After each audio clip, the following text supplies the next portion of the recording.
Hello, hello, hello. This is the Vanilla JavaScript podcast. I'm Chris Ferdinandi. Thanks so much for joining me.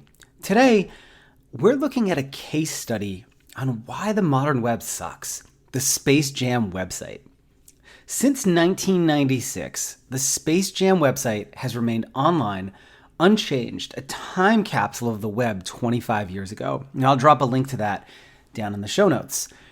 In advance of the sequel, Space Jam: A New Legacy, the website was updated for the first time in over 2 decades, with the old one thankfully being archived, which again I will link to in the show notes.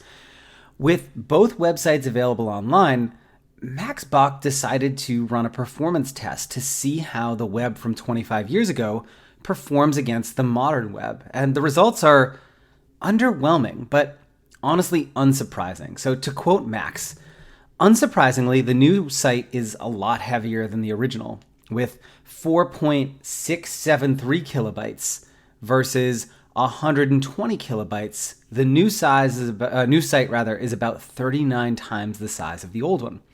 That's because the new site has a trailer video, high-res images, and a lot more JavaScript.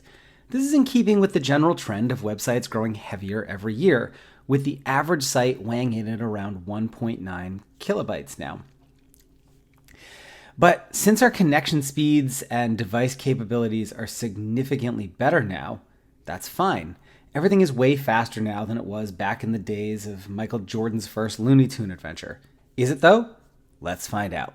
So Max actually went so far as to test the old Space Jam website using 1996 connection speeds against the new one using modern connection speeds to get a true apples to apples performance comparison. What he found was that the new site loads just 1.3 seconds faster on a connection that's 30 times faster than the 1996 site. I read elsewhere that the archived 1996 site now includes Google Analytics and the original didn't, and I wonder if the 1996 version would actually win without it.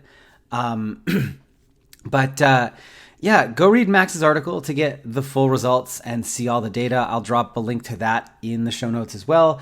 But to me, the conclusion here is pretty obvious. The modern web kind of sucks.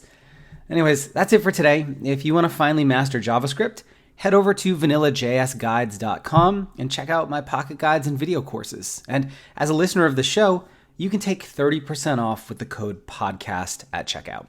See you next time. Cheers.